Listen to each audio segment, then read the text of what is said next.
సజీవుడైన దేవుడు సర్వసృష్టిని 5 రోజులలో సృష్టించిన తర్వాత 6వ రోజున నరుడిని సృష్టించాలని అనుకున్నాడు.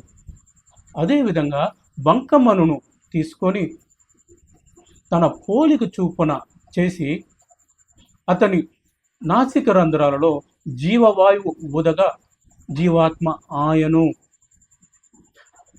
అదేవిధంగా నరుడు ఒంటరిగా ఉండుట మంచిది కాదని తలంచి ఆదాముకి గాఢ నిద్ర కలుగజేసి అతని పక్కటెముకల నుంచి ఎముకను తీసి స్త్రీగా చేసి ఆదాము ముందుకు తీసుకుని రాగా ఆదాము ఆమెను చూసి ఈమె నా రక్తములో రక్తము, నా మాంసంలో మాంసము కనుక ఈమె నారి అనబడెను.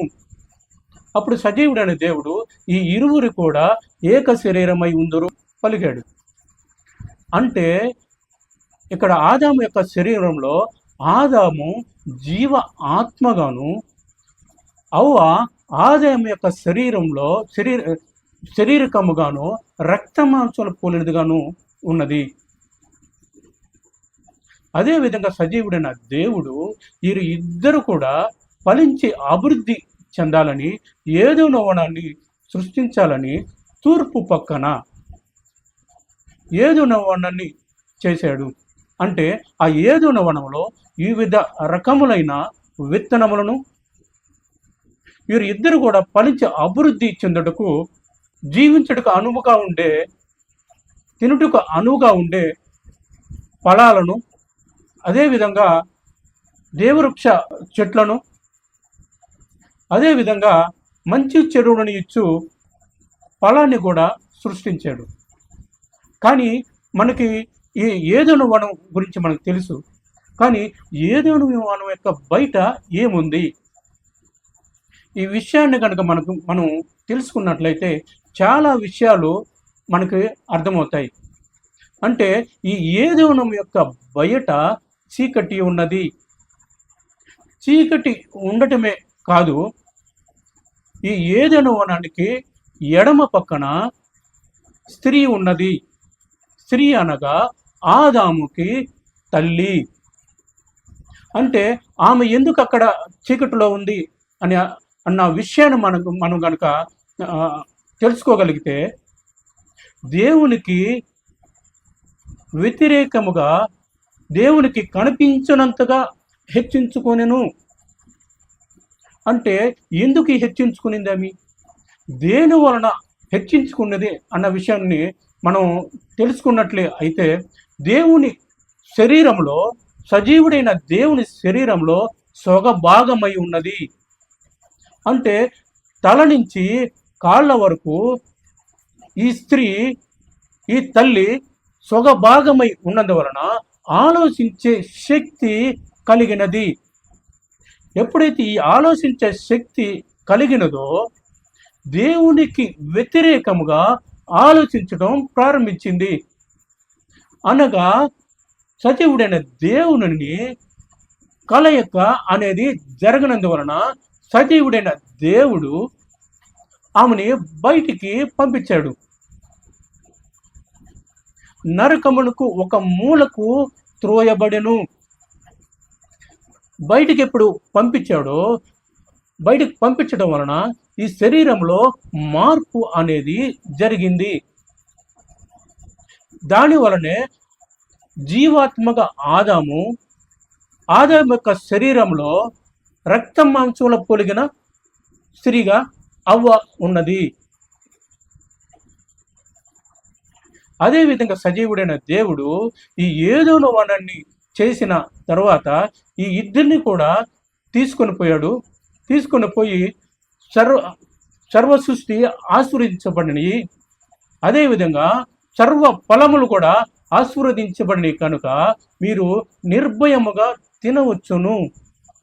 కానీ ఈ మంచి చెరువును ఇచ్చు ఫలాన్ని మాత్రం మీరు తినకూడదు. అలా తినిన ఎడల మీరు నిశ్చయముగా మరణింతురు అని చెప్పి సజీవుడైన దేవుడు వీరి ఇద్దరికి కూడా సూచించాడు. సూచించిన తర్వాత సాయంకాల సమయాన వీళ్ళిద్దరు కూడా పోయి ఒక మర్రి చెట్టు కిందన కూర్చున్నారు. ఈ చెట్టు కిందన ఎప్పుడైతే కూర్చున్నారో చెట్టిరుగు పాము అక్కడికి వచ్చింది. ఎందుకంటే సర్వ జంతువులలో సర్పము యుక్తి కలిగినది కనుక అవ్వ దగ్గరికి వచ్చి అవ్వతో ఇలా మాట్లాడుతూ ఉంది. ఏమని మాట్లాడుతూ ఉందంటే, ఆ మంచు చెరునిచ్చు ఫలాన్ని మీరు తినవచ్చును కదా అని చెప్తే, దానికి బదులుగా అవ్వ ఏమంటుందంటే, ఆ ఫలాన్ని మేము తిన్న ఎడల నిశ్చయముగా మరణింతుము అని చెప్పి సజీవుడైన దేవుడు మాకు సూచించాడు అని పలకగా, ఈ సర్పము ఏమంటుందంటే, మీరు మరణించరు, కాగా మీరు తెలివి కలిగిన వారు అవుతారు, జ్ఞానము కలిగిన వారు అవుతారు, దేవదూతలతో సమానులుగా ఉంటారు అని ఎప్పుడైతే చెప్పిందో అవ్వ ఆ మాటలను నమ్మింది. నమ్మి ఏం చేస్తూ ఉంది అంటే, ఆ ఫలాన్ని తీసుకొని తినింది. తాను తినటమే కాదు, ఆదాముకు కూడా ఇస్తూ ఉంది. ఆదాము అవ్వని చూసి ఆ ఫలాన్ని అవ్వ ఇచ్చింది కాబట్టి ఆ ఫలాన్ని తిన్నాడు. ఎప్పుడైతే తిన్నాడో ఆదాము మరణించను, మరణ స్థితిలోకి వీళ్ళిద్దరు కూడా పోయారు. కానీ ఇక్కడ ఒక విషయాన్ని మనం తెలుసుకోవాలి. అంటే తెలివి జ్ఞానం ఇచ్చు ఫలంలో ఏముంది? తెలివి జ్ఞానం ఇచ్చే ఫలంలో ఏముందన్న విషయాన్ని కనుక మనం తెలుసుకుంటే, ఎందుకు మరణించారన్న విషయాన్ని, దేవుడు ఎందుకు తినవద్దు అన్న విషయాన్ని మనకి అర్థమవుతుంది. అంటే దేవుడు సూచించినట్లు మొదటిగా ఆస్వాదించబడిన ఫలాల్ని తిన్నందువలన, అంటే తీయని ఫలాలను తినినందువలన అంటే ఈ నెల రోజులు అనగా అవ్వ శారీరకముగా ఉంది కాబట్టి ఈ నెల రోజులు, ఆదాము ఆత్మగా ఉన్నాడు కాబట్టి 7 రోజులలో సజీవుడైన దేవుడు సృష్టిని సృష్టించాడు. అదే విధముగా అవ్వ శారీరకముగా ఉంది కాబట్టి ఈ నెల రోజులు ఈ తీయని ఫలాలను తిన్నందువలన అవ్వ యొక్క ఎముక బలపడి ఉండేది, అనగా అవ్వ శారీరకముగా బలపడి ఉండేది. అంటే ఎప్పుడైతే ఆ తీయని ఫలాలు తిన్నందువలన బలపడిందో శారీరకముగా ఆదాము వచ్చేవాడు. అంటే ఆత్మగా అవ్వ పోయిండేది. ఎప్పుడైతే ఆదాము శారీరకంగా వస్తాడో సజీవుడైన దేవుడు ఈ తల్లి ఉన్న, అనగా మనకి అపవాది మనం అంటాం కదా, ఆ అపవాది ప్లేస్లోకి పోయాడు. అనగా బయటికి పోయి ఉండేవాడు. ఈ తెలివి జ్ఞానం ఇచ్చు ఫలాన్ని ఆదాము తినినందువలన ఆదాము బలపడేవాడు. అదే కాదు, బయట ఉన్నటువంటి తండ్రి ఆదాము శరీరంలోనికి వచ్చేవాడు. అనగా ఆదాము జీవాత్మగా జీవించేవాడు. కానీ ఇక్కడ దానికి వ్యతిరేకంగా జరుగుతుంది. అంటే ముందుగా తీయని ఫలాలు కాకుండా ఈ పుల్లలి ఫలాలను తిన్నందువలన ఆదాము మరణించెను. అనగా బయట తన తల్లి ఉంది కనుక కాబట్టి, అంటే అపవాది ఉంది కాబట్టి ఆమె ఈ శారీరకముగా వచ్చింది.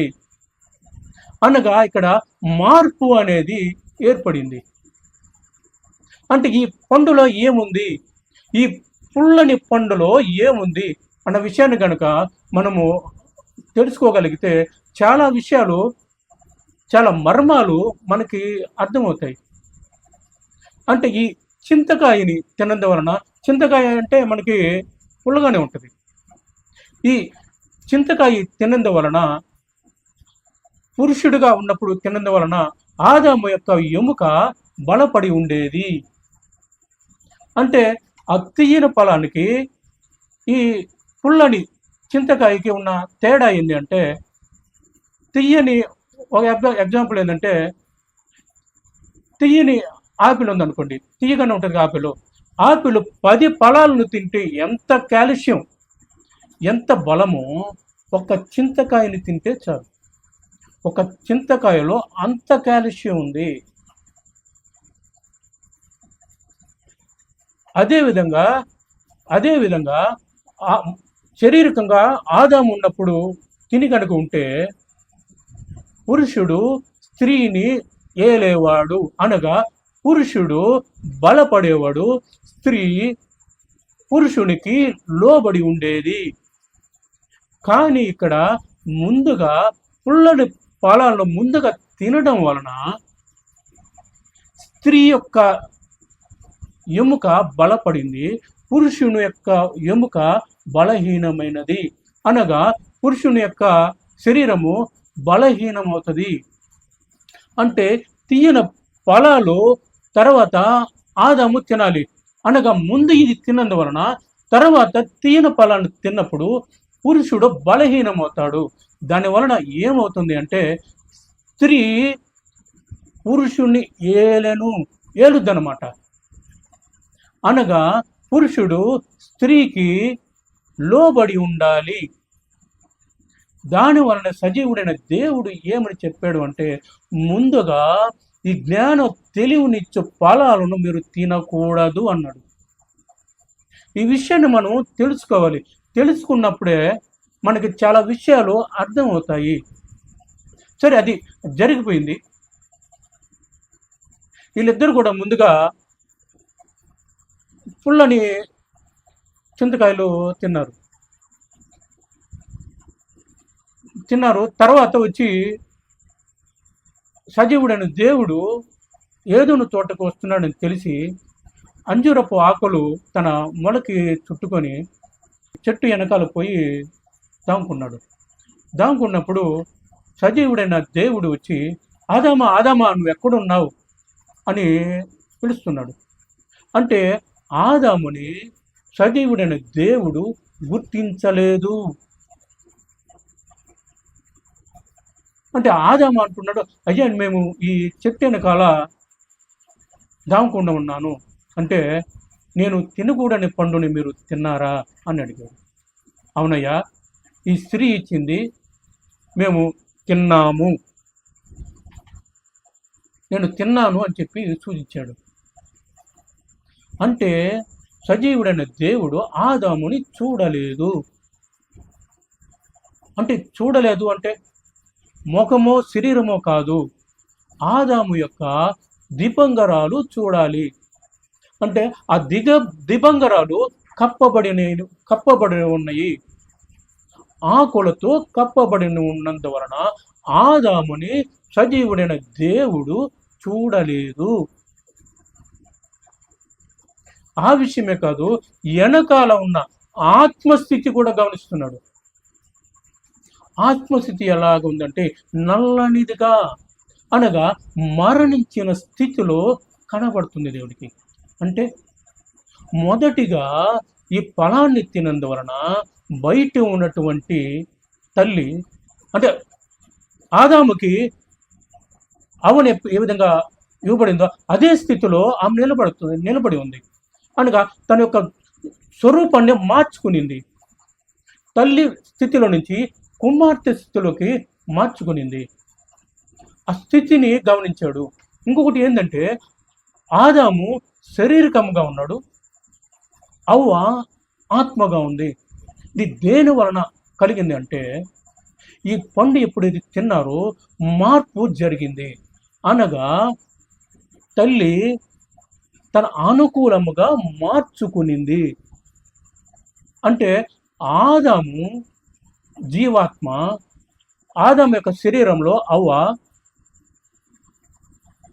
రక్తమాంసాలు కలిగిన శరీరముఖంగా ఉంది. కానీ ఇక్కడ ఏంటంటే అదే స్థితి మారింది. మార్పు చెందిందంటే ఆదాము శారీరకముగా ఉన్నాడు, అవ్వ ఆత్మగా ఉంది. కానీ ఆ ఆత్మ జీవాత్మగా కాదు, నల్లనిదిగా, అనగా నల్లనిదిగాను, జ్ఞానముగాను, జ్ఞానవంతురాలుగాను, అదేవిధంగా కళ్ళు తెరవబడిన స్థితిలో, అనగా బయట ఉన్నటువంటి తల్లి యొక్క స్థితి ఇక్కడ అవ కలిగి ఉంది. ఆ స్థితిని ఎప్పుడైతే గమనించాడో సజీవుడైన దేవుడు ఆదాముని శపించాడు. ఈ శపించబడిన ముందు ఇంకొక విషయాన్ని మనం తెలుసుకోవాలి. ఏంటి అంటే ఆదాము యొక్క చేతులు ముందుకున్నాయి.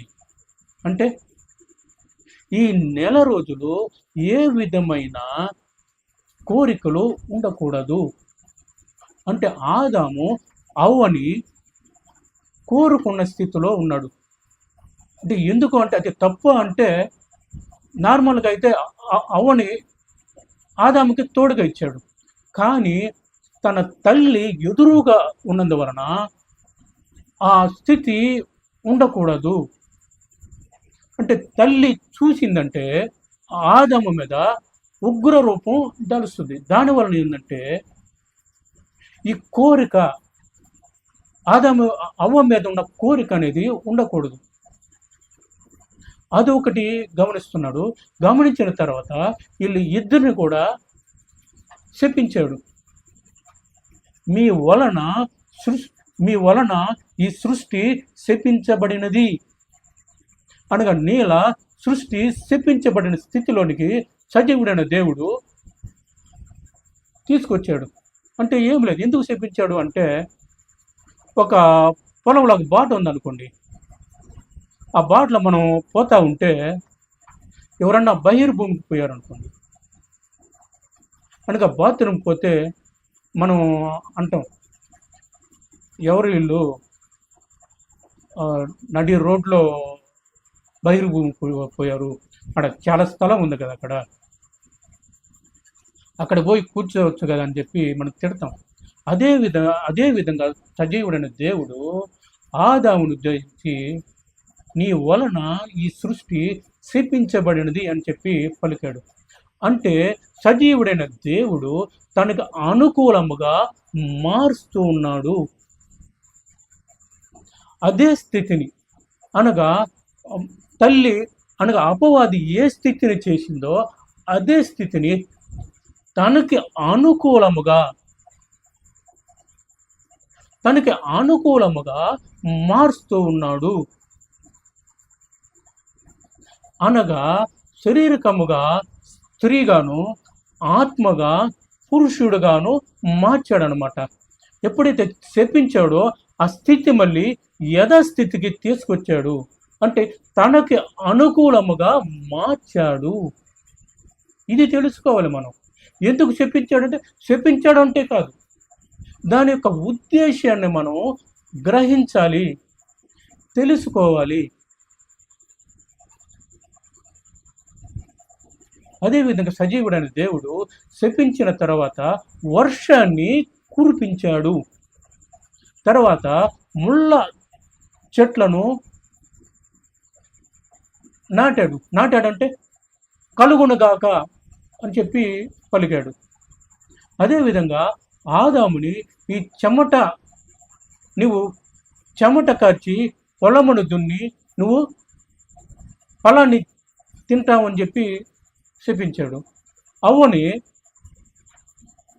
నీ గర్భఫలము శోకంతో కంటావు, అనగా నిప్పుతో కంటావు అని చెప్పి చెప్పాడు. అదే కాదు, యుక్తి కలిగిన సర్పాన్ని కూడా శపించాడు. సర్పాన్ని ఏంటంటే పడగొట్టాడు. చేసి ఏమంటున్నాడంటే మీరిద్దరూ బయటికి పోండి. బయటికి పంపిస్తున్నాడు సజీవుడైన దేవుడు. ఎందుకు పంపిస్తున్నాడు? దేని వలన పంపిస్తున్నాడు అంటే ఈ స్థితిని మార్చాడు కదా. కానీ ఎందుకు మార్చినప్పుడు, తన అనుకూలంగా మార్చినప్పుడు కానీ బయటికి ఎందుకు పంపిస్తున్నాడు అన్న విషయాన్ని తెలుసుకోవాలి మనం. బయటికి పంపించేటప్పుడు ఎదురుగా తన తల్లి ఉంది. అపవాది అనబడే తల్లి అనగా మనం అపాది అంటాం, మామూలుగా అయితే ఆదాముకి తల్లి ఆమె. ఎప్పుడైతే తల్లి ఉందో ఆమెను చూస్తా పోవాలి ఆదాం, కానీ ఇక్కడ అవ్వను చూస్తా పోతుంది. కానీ ఎందుకు బయటకు పంపిస్తున్నాడంటే ఇక్కడ స్థితిని మార్చలేదు, కానీ ఇద్దరు యొక్క క్రియలను ఏ క్రియలను చేశాడో ఆ క్రియలను ఇప్పుడు తల్లి చేయాలి. తల్లి చేసిన క్రియలు ఇప్పుడు సజీవుడైన దేవుడు చేయాలి. అంటే బయటికి పోవటం వలన ఈ మార్పు జరుగుతుంది ఇక్కడ. అంటే సజీవుడైన తండ్రి చేసిన క్రియలు తల్లి చేయగలదా అన్న విషయాన్ని మనం గమనించినట్లయితే, ఆదాము జీవాత్మగా ఉన్నాడు అనగా మట్టిని తీసుకొని తన పోలిక చూపున చేసి నాసిక రంధ్రలో జీవవాయువు వదగా జీవాత్మ ఆయను. ఆ స్థితిలో సజీవుడైన దేవుడు చేశాడు. కానీ ఈ స్త్రీ అదే స్థితిని చేయగలదా అంటే చేయలేదు. ఎందుకు అంటే ఆదాము మరణించను. ఇక్కడ వచ్చి ఆదాముని సృష్టించినప్పుడు జీవాత్మ, కానీ ఇక్కడ మరణించిన స్థితి అనగా వ్యతిరేకమైన స్థితిలో అక్కడ ఏర్పడింది. అది దీనిని ఆ స్థితిని మార్చాడనమాట. ఇంకొకటి ఏంటంటే ఇక్కడ వచ్చి ఆదాముతో సజీవుడైన దేవుడు మాట్లాడినప్పుడు ఆదాము వెనకాల అవ్వ నల్లనిదిగా ఉంది. కానీ మళ్ళీ సజీవుడైన దేవుడు శపించినప్పుడు ఆ స్థితి మారినప్పుడు ఆదాముకి శారీరకముగా తల్లి శారీరకముగా వస్తుంది. అంటే స్త్రీ ఆత్మగా ఉండింది. ఎప్పుడైతే సజీవుడైన దేవుడు శపించాడో శారీరకముగా తల్లి వస్తుంది. అంటగా ఇక్కడ మార్పు అనేది జరిగింది. ఎప్పుడైతే ఆ మార్పు అనేది జరిగిందో రక్తం మాంసంలో కలిగిన స్త్రీగా కాదు, అనగా ఈ ఎముక అనేది ఎముకతో స్త్రీని సృష్టించాడు. కానీ ఇక్కడ రక్త మాంసంలో లేవు, మట్టి తప్ప. అనగా ఆదాము ఒక్కడే, అనగా పురుషుడు ఒక్కడే ఉంటాడు. ఇక్కడ స్త్రీ ఈ శరీరంలో లేదు, అనగా శారీరకంగా తల్లి వచ్చింది. అనగా ఆ స్థితి మార్చాడు. ఇది భయంకరమైన స్థితి. అనగా సజీవుడైన దేవుడు అవ్వని ఏ విధంగా ఎముకను తీసి కట్టాడో ఆ స్థితి కట్టలేదు, ఆ క్రియ చెయ్యలేదు. అదేవిధంగా ఏదోన వనంని ఆశీర్వదించాడు, విధమైన ఫలాన్ని తినుటకు అనువుగా ఉండే ఫలాన్ని చేశాడు. కానీ ఇక్కడ ముళ్ళ పొదలను నాటాడు. అది ఆ స్థితి చేయగలదా అంటే చేయలేదు. అంటే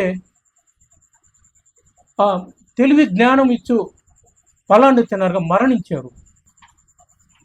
అదేవిధంగా తండ్రి ఈ తల్లి చేసిన క్రియలు చేయగలదా అంటే ఆదాము మరణించెను. ఎప్పుడైతే ముందుగా ఈ ఫలాన్ని తిన్నాడో అప్పుడే ఆదాము మరణించెను. అనగా ఎప్పుడైతే శపించాడో ఆ స్థితిలో మరణించిన స్థితి. అనగా ఎప్పుడైతే వర్షాన్ని కురిపించాడో, అంటే వర్షాన్ని ఎందుకు కురిపించాడు ఈ విషయాన్ని మనకు తెలుసుకున్నట్లయితే, వర్షాన్ని భూమి మీద పడినప్పుడు భూమి మీద ఉన్న కెమికల్స్ అన్నీ విషయంగా మరి, అంటే మనం ట్యాబ్లెట్ తీసుకుంటాం అనుకోండి, ట్యాబ్లెట్ తీసుకుంటే ఒక జబ్బు వచ్చి ట్యాబ్లెట్ తీసుకున్నాం అనుకోండి, ఆ ట్యాబ్లెట్ తీసుకుంటే ఆ జబ్బుకు బదులు ఇంకో జబ్బు వస్తుంది. అంటే ఇంకొక పుండు అనేది ఏర్పడుద్ది. అంటే అది మానదు. అంటే ఏం లేదు. ఇంకా దానికి ఇంకా వివరంగా మనం తెలుసుకోవాలంటే అమినో యాసిడ్స్ మన శరీరంలో ఉంటాయి కదా, మనం నీళ్లు ఎప్పుడైతే తాగుతామో మన ఒంటెలు పోయినప్పుడు అవి ఆ కెమికల్స్ వచ్చి విషముగా మారుతాయి. అందుకని వచ్చి మన శరీరం మీద యూరిన్ వచ్చి పోకూడదు అని చెప్తారనమాట. అలాంటి స్థితి అంటే మనం ఏ ఏ కూరగాయలు కానీ ఏ పండు కానీ తిన్నా కూడా మనము మరణిస్తాం. దానికోసమే సజీవుడైన దేవుడు వర్షాన్ని కురిపించాడు. అంటే చేయగలడా అంటే చేయగలడు. అంటే ఆదాముని బయటికి పోయేటప్పుడు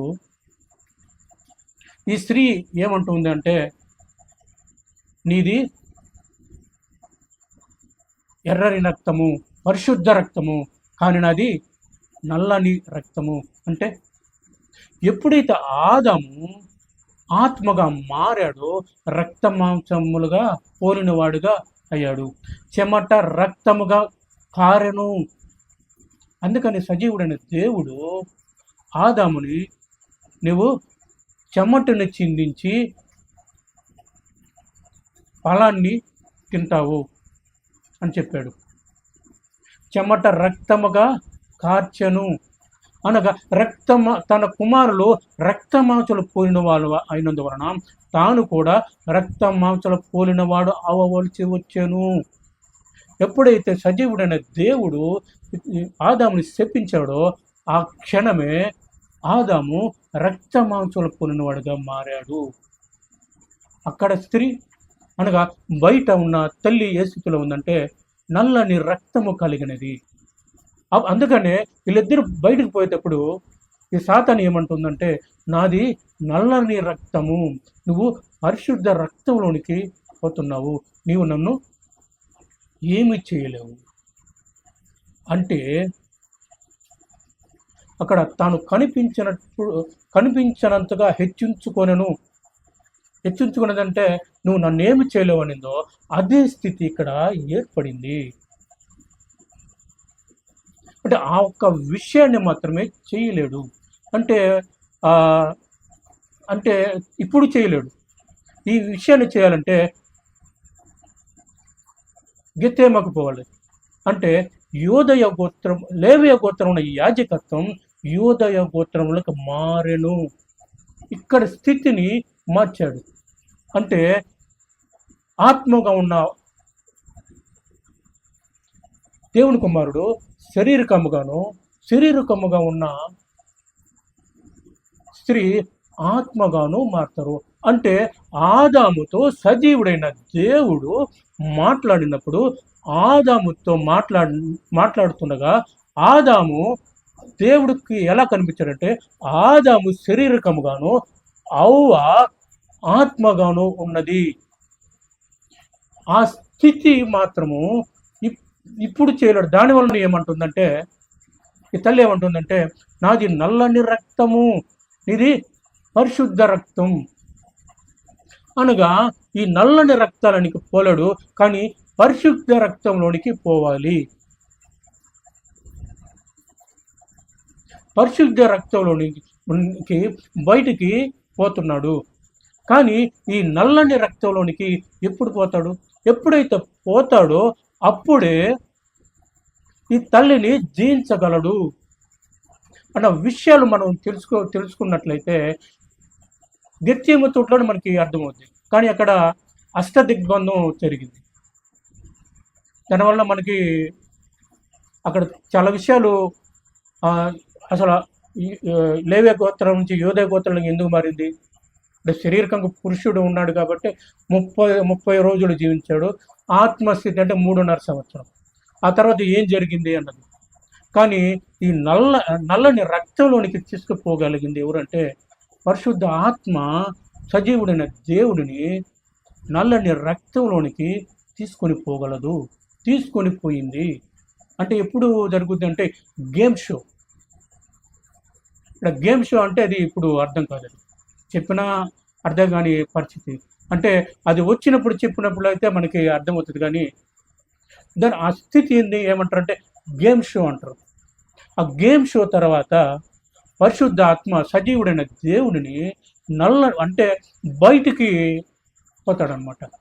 బయటికి ఎప్పుడైతే పోతాడో నల్లని రక్తంలోనికి సజీవుడైన దేవుడు పోతాడు.